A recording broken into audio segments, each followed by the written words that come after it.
This is a story of choices. Choices that will either lead a nation to be the prosperous, fortified nation it was always called to be, or choices that will lead that same nation into exile. This is the story of the choice that presents itself to every human since God breathed into Adam. This is the complete story of the Judges.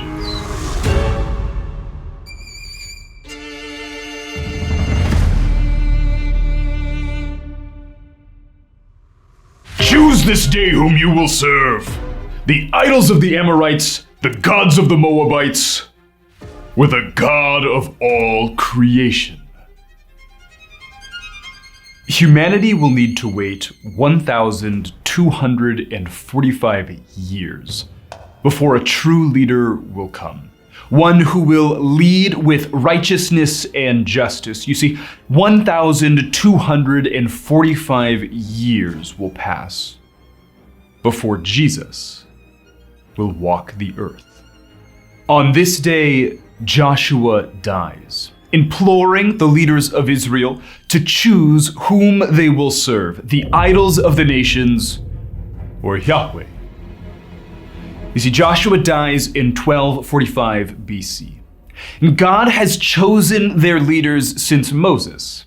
Thus, the nation of Israel is thrust into their first great conundrum. Who is next? At the beginning of our tale, the leaders of Israel find it best to implore the God of their fathers, the God of Abraham, Isaac, and Jacob, with this simple question: what do we do now?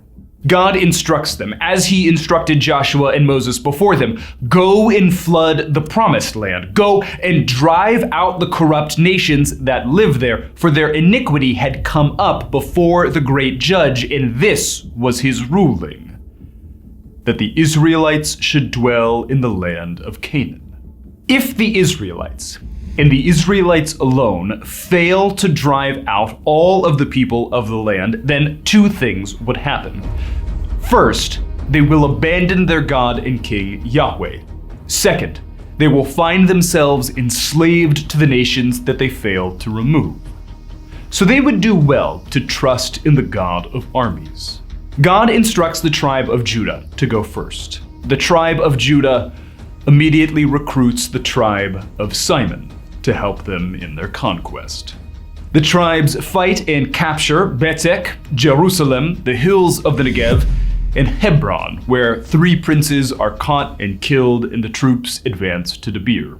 At Debir, Caleb, their leader, insists that the warrior who takes the city can take his daughter in marriage. The victor was Othniel. Now he was a strong, godly man, and he will become the first judge of Israel. But we're not there yet. You see, despite initial success, when the tribe of Judah comes to the lower plains of the Negev, they fear the chariots made of iron and leave them alone. They trek back into the hills and attack the city of Bethel instead, where they spare a man for helping them in their conquest. Unfortunately for them, this man escapes and establishes a Hittite city, who is sure soon to fight against them. Meanwhile, the tribe of Benjamin failed to drive out the people from the hills of Jerusalem. Manasseh, Ephraim, Zebulun, Asher, Naphtali, and all of the other tribes of Israel also failed to drive out any of the people from the land. They dwell with them or take them as slaves. As expected, just one generation later, the Israelites who were once miraculously saved from Egypt by their God have abandoned their Savior and begun to worship other gods. They quickly begin to lose the conquered land in battle, and the inhabitants of Canaan take over the small tribespeople of Israel. The spiral of sin and shame is about to begin, but you must always keep in mind that the purpose of the story is to leave us yearning for a true leader, a great leader, one who will lead with righteousness and justice. First up to bat is Othniel.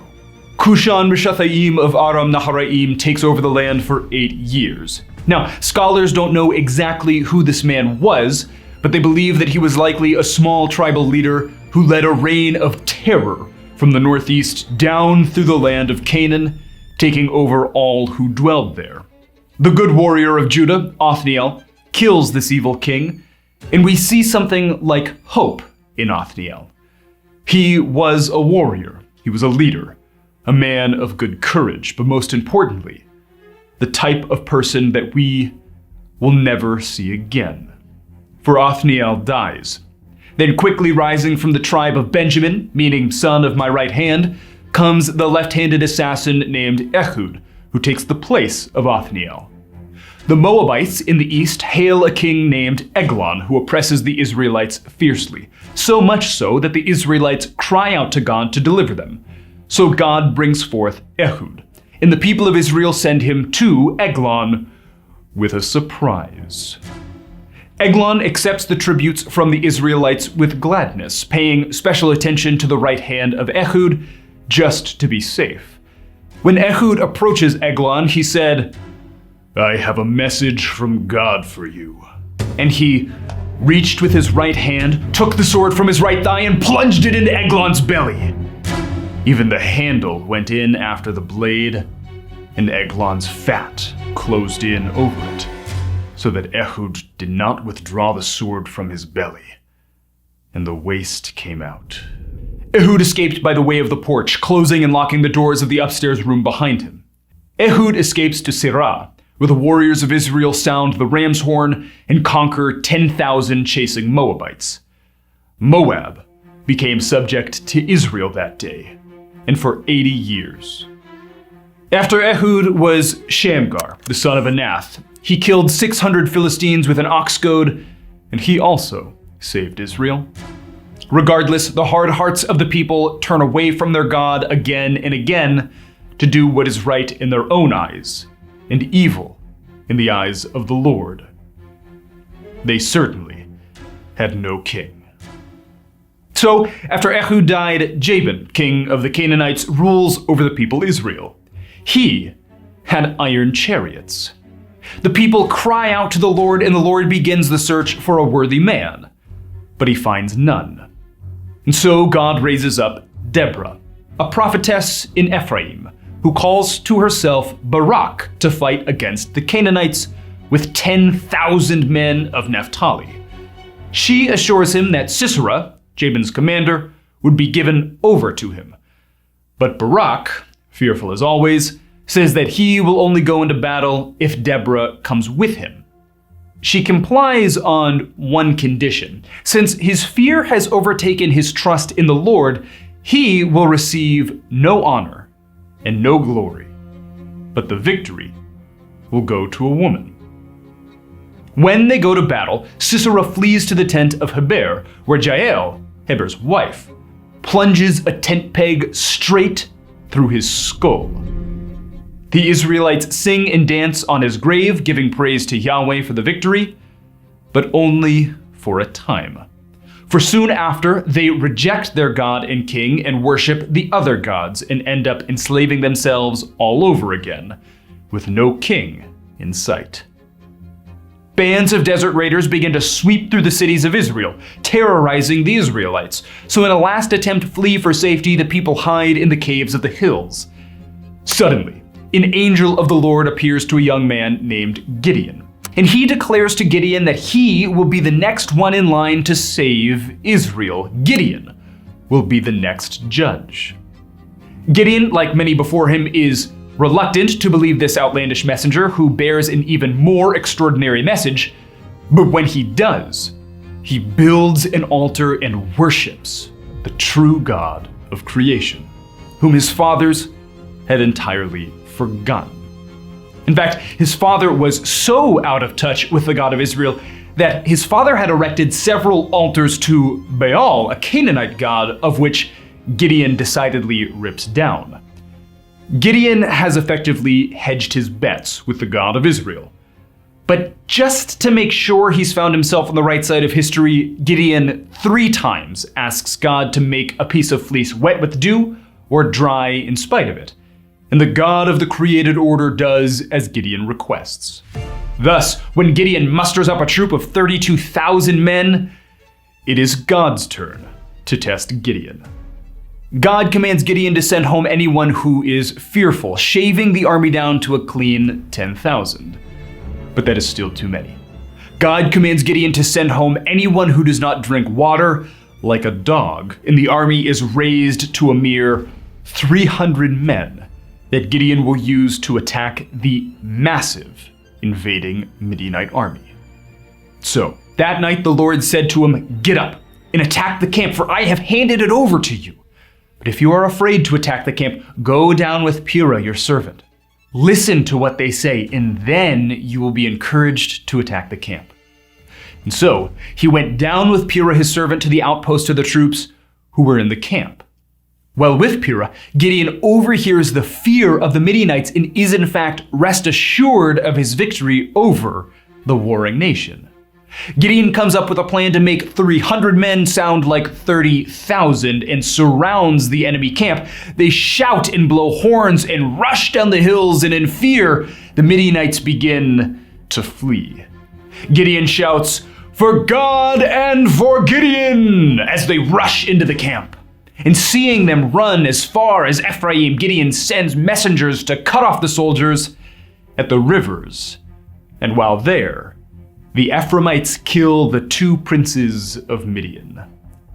Gideon then destroys Succoth in the tower of Penuel before driving out the nation. Because of these heroic and mighty deeds, the people of Israel want Gideon to rule over them as their king, forgetting that that's God's place. But Gideon refuses, imploring the people to let God be their king, to let God rule over them. And so in a symbolic act of this refusal, Gideon makes a golden ephod to represent God's presence on earth in the temple with his priests. And then the people begin to worship Gideon's ephod, falling immediately into idolatry. Thus, Gideon dies, leaving his unruly sons to conquer and oppress Israel themselves. His son's name was Abimelech, and Abimelech murdered all 70 of his brothers so that he could be in charge of Israel. He was soon anointed king over Shechem. But one son of Gideon escapes, Abimelech's youngest brother Jotham, who recruits defectors from the tribe of Shechem to ambush Abimelech. Like a storm on a distant horizon, civil war becomes imminent. Abimelech, though, was very cunning and battled the leaders and people of Shechem for 3 years. He razed the city and sowed it with salt. Proud of his victories, Abimelech decides to expand his territories.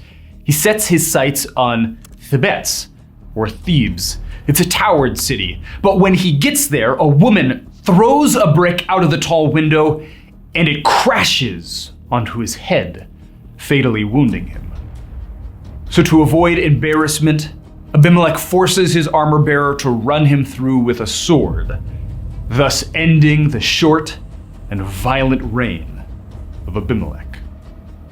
Abimelech becomes a proverb and a warning throughout Israel.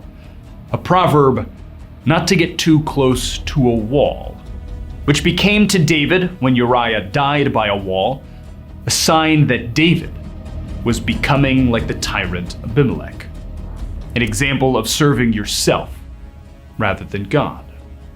Afterward, God raises up Tola and Jeher to judge Israel for 23 and 22 years respectively. Now, not much is told to us about these judges, but it's no matter, because once they are gone, the people of Israel again do what is right in their own eyes and evil in the eyes of the Lord, worshiping other gods and abandoning the God and King of Israel. And the Ammonites take over. When the people cry out to God again, he again sends them another judge, Jephthah, the Gileadite. He was the son of a prostitute in a nation of people who had morally prostituted themselves, and his brothers hate him for it. Therefore, they drive Jephthah out of their tribe and tell him never to return. But the oppression of the Ammonites becomes unbearable. Sometime later, Jephthah's very own tribe came begging him that he would deliver them from the oppression of the Ammonites. Reluctantly, he agrees, but he decides he will not deliver his brothers through violence, rather through diplomacy. Only when the king of the Ammonites refuses to go peacefully does Jephthah then decide to attack. He prepares for battle, but when Jephthah crosses over to the Ammonites from Mizpah, fear takes over, and he makes a foolish vow. Worried that the God of an angel's army would not truly be on his side, he makes a vow to the God of Israel, saying that whatever meets him after the battle, he will sacrifice to the Lord, if, and only if, he wins the battle. Well, when he inevitably does win the battle with the Lord of angels' armies fighting for him, his daughter meets him when he returns, and Jephthah obviously becomes grieved. His sacrifice is carried out, and he dies. 3 more minor judges arise. There's Ibzan, Elon, and Abdon, who judge Israel for 7, 10, and 8 years respectively. But it's no matter, because once they are gone, the people of Israel again do what is right in their own eyes, evil in the eyes of the Lord, abandon their king, worship other gods, and deny the God of Israel. So the Philistines take over. There was a certain man named Manoah, and he had a wife who was unable to bear children, when one day an angel of the Lord appeared to her and said she would bear a deliverer for the people of Israel, a man named Samson. But because his birth was to be a miracle and a gift unto the people of Israel, he was to remain a Nazirite for his whole life. The Nazirite vow was one that designated a man or a woman as holy unto God for a specified period of time. Well, in Samson's case, the specified period of time was his entire life. According to Numbers chapter 6, he was not allowed to drink alcohol, cut his hair, or touch anything that would make him ceremonially unclean. To start and end your vow, you needed to offer a series of complicated sacrifices, including your own hair on the altar. When Samson is a young man, he lusts after a Philistine woman named Timnah. On his way to ask for her hand in marriage, a lion pops out of the field and Samson rips him in half, breaking his Nazirite vow, symbolically and literally. Then, on his way back, he scoops honey out of the dead carcass and eats it. Then, on his wedding, Samson decides to tease the Philistines by telling them a riddle on the wager that they give him 30 changes of clothing. He says, "Out of the eater came something to eat, and out of the strong came something sweet." And when the people cannot guess what it means, they persuade Timnah to get the answer from Samson. But when Samson finds out what she's done, he kills all of the people that were there, starting the quick spiral downward into chaos. Unsurprisingly, Timnah's dad takes this as a sign that Samson may not want to marry Timnah, and so he gives her away in marriage to somebody else. But Samson never meant for that to happen, and in a fit of rage, he sets the Philistines' fields on fire. As revenge, the Philistines then set Timnah and her dad on fire. And in an act of passionate vengeance, Samson tears the Philistines in half. Literally. The spiral of sin drops swiftly downward as the Philistines attack and capture Samson, tying him with ropes. But the strength of Samson allows him to break free, and he kills them all with a jawbone. By this point, you'd think that Samson would be done, breaking his vow, killing Philistines, and abandoning the God of his fathers. But he falls in love with a Philistine named Delilah. Her goal is simple and singular, actually. Find out where Samson gets his strength from and ruin him. She asks him 3 times, and 3 times he lies to her. But the 4th time, Samson becomes enraged by her nagging and gives in. His uncut hair, his consecration unto the Lord, God himself, is where his strength comes from. So the Philistines seize him, cut his hair, and gouge out his eyes. They bring him to the ancient Philistine city of Gaza, and while there, they throw a party for their honored guest, tied and bound and on a display of shame. When Samson called out to the Lord, "Lord, God, please remember me. Strengthen me, God, just once more. With one act of vengeance, let me pay back the Philistines for my 2 eyes." He pushes against the central 2 pillars, and the God of Israel is miraculously with him, killing all present, including Samson himself. From here on, Israel descends into nothing but madness and chaos. They do what is right in their own eyes. They do what is evil in the sight of the Lord. They worship the Baals and the Asherah, but most of all, they worship themselves. They kill, oppress, defile one another. They forget about God and everything he had ever done for them. And darkness closes over the face of the land. Priests and warriors come and go, but a woman was defiled, murdered, and chopped into 12 pieces as she was sent around Israel.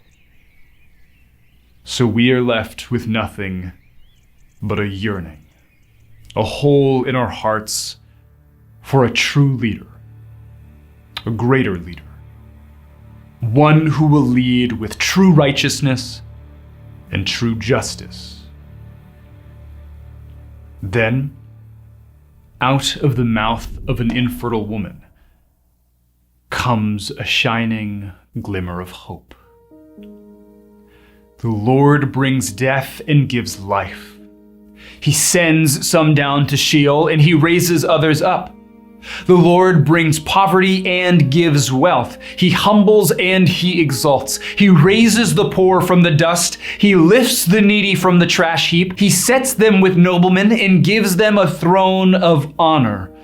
For the foundations of the earth are the Lord's. He has set the world on them, and he guards the steps of his faithful ones. But the wicked perish in darkness. For a person does not prevail by his own strength.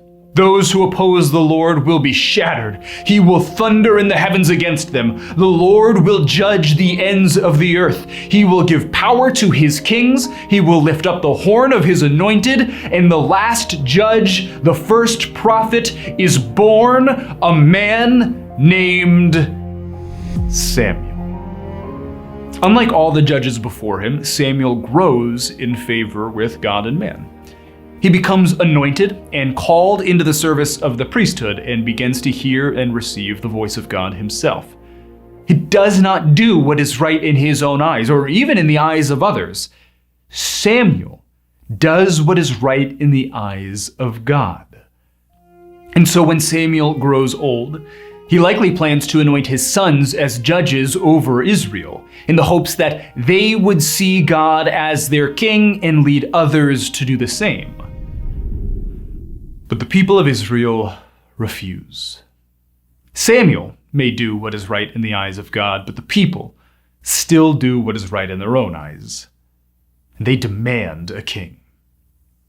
Samuel exhorts them that this would be a bad idea, sending the nation down an irreversible, horrendous path. But the people don't care. They want what is right. And so in his last impassioned public speech, Samuel says, I am old and gray, and my sons are here with you. But here is the king you've chosen, the one you've requested. Look, this is the king the Lord has placed over you. If you fear the Lord, worship and obey him. And if you don't rebel against the Lord's command, then both you and the king who reigns over you will follow the Lord your God. However, if you disobey the Lord and rebel against his command, the Lord's hand will be against you as it was against your ancestors. You see, Samuel pleads, do not do what is good in your own eyes, for it is evil in the eyes of the Lord. What seems good to us leads to idolatry. What is good to us leads us away from the Lord. And Samuel dies in Ramah. The people mourn his death, but they really should be mourning theirs. For what Samuel has implored of the people of God is impossible for all of humanity. It was impossible for the judges that God had set over the people. It was impossible for the holy people of God. It was impossible for Saul, impossible for David. It's impossible for you, and it's impossible for me. So, we are truly left yearning for a true leader, a great leader, one who will lead with righteousness and justice, a leader who will do what is right in the eyes of the Lord so zealously that it will inspire others to do the same. This was Bible Unbound. We'll see you next time. Hey, Austin here. Just a quick reminder about Bible Unbound and the content you just watched, which was supported by our funders over on patreon.com. Patreon is where you try to get a bunch of people to donate small amounts to fund a mission. And the mission of Bible Unbound is to discover the Bible by uncovering the gospel. You see, we are passionate about creating a community of people who want to see Bible-curious people understand the Bible by seeing the gospel and Jesus proclaimed throughout the entire thing. And so if you want to fund that mission, if you want to become a part of the vision we have over here at Bible Unbound, you can explore more of that over on patreon.com. We'd love to see you there. Thanks so much.